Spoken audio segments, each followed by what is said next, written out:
Today, we're going to talk about money, but maybe not in the way you're used to. We're not going to mention complex budgets or spreadsheets. Oh, okay, that's a relief.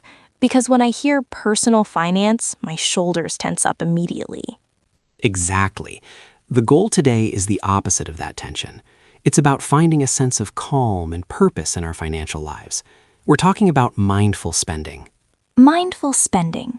I've heard the term, but it sounds a little vague. What does success with this even look like? That's a great question. Success isn't about having more money necessarily.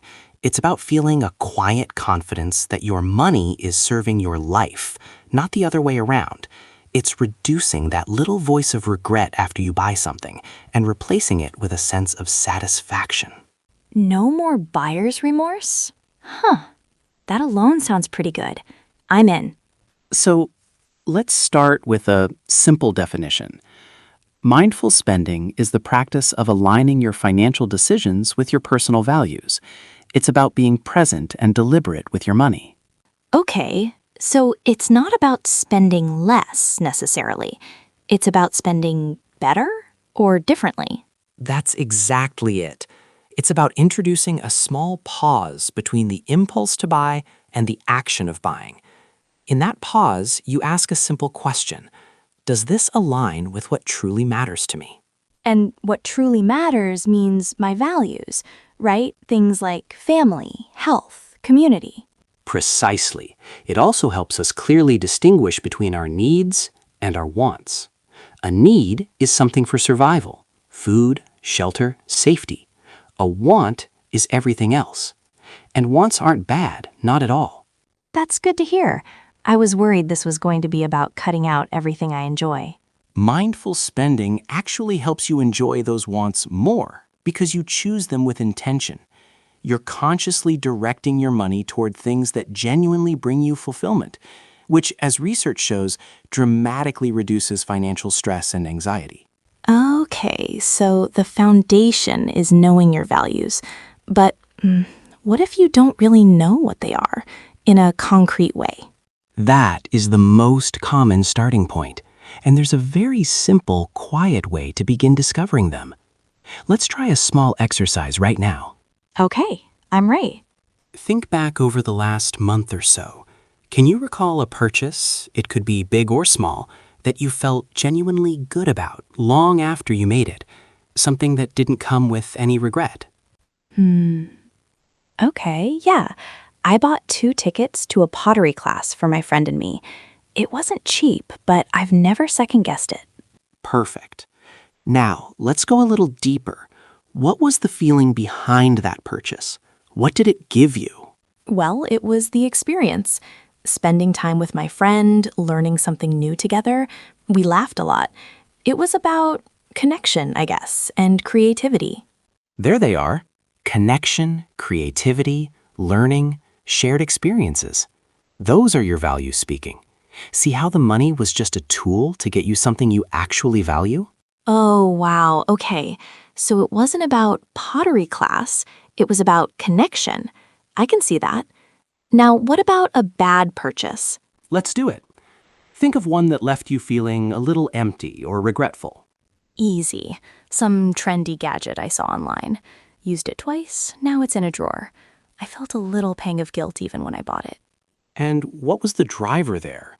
Was it a true need or a value like creativity? No, it was just an impulse. I saw other people had it. It didn't connect to anything meaningful for me. This is really clarifying. That's the entire practice in a nutshell. Not judgment, just gentle observation. Connecting your spending back to your feelings, and your feelings back to your values. So once you have an idea of a few core values, you can start integrating this into your daily life. And it doesn't require a big system. In fact, some of the most effective practices are incredibly simple. Simpler is better. Where do I start? Start with what some call the 30-second pause. Before any non-essential purchase, that coffee, that book, that thing in your online cart, just stop for 30 seconds and ask yourself, Why am I buying this? How will I feel about it tomorrow? Just 30 seconds? That feels almost too simple to work. It works because it breaks the autopilot. Most of our regrettable spending happens on autopilot. That tiny pause is just enough to switch your conscious brain back on and ask if it aligns with a value, like connection, or if it's just an impulse. Okay, that makes sense. Interrupt the pattern. What else? For slightly bigger purchases, you can use the 24-hour rule. If you want something that's not a need, put it on a list and wait 24 hours. The magic is that the urgent want feeling often fades dramatically in that time. So you're not saying no, you're just saying later. That feels less restrictive. Exactly. It gives you space to decide if the purchase serves a real purpose. Think of someone like Emma from the stories researchers collected. She valued sustainability, so she stopped buying fast fashion and started investing in fewer, ethically made pieces. So her spending was probably similar, but the feeling was different. Completely. Each purchase reinforced her values, which brought satisfaction instead of clutter. Her money became a tool for expressing her commitment to sustainability. That's mindful spending in action. Now, this all sounds straightforward, but in practice, our brains can make it difficult. There are common psychological barriers that we all run up against. Okay, let's hear them. My biggest one is definitely social media. I see something and suddenly I feel like I'm the only person on earth who doesn't have it.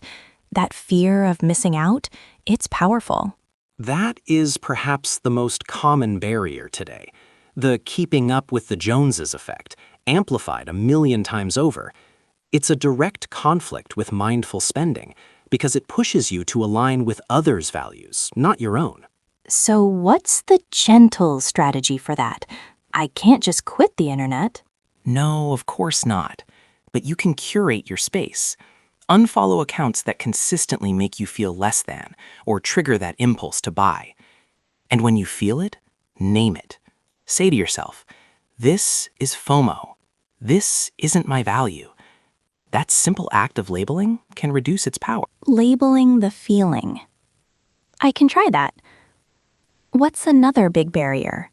Emotional spending. We feel stressed, bored, or sad, and a little purchase gives us a temporary dopamine hit. It's using spending as a soothing mechanism. Guilty. A tough day at work almost always ends with me scrolling through shopping apps. A gentle strategy here is to first identify the trigger, like a hard day at work. Then, create a new reward system. Instead of online shopping, maybe the new rule is, after a hard day, I take a long walk, or I listen to a favorite album, or I call that friend I took the pottery class with. Find a reward that aligns with your actual values and doesn't cost anything. Replace the habit with something that actually nourishes me, instead of something that leads to regret. It's hard, but it makes sense. It's a practice. It's not about being perfect. It's about being aware. The awareness itself is the biggest step. So, we've covered a lot. We defined mindful spending as aligning your money with your values. We practiced a simple way to uncover those values by looking at past purchases. And we talked about daily practices, like the 30-second pause, and the psychological hurdles, like FOMO and emotional spending.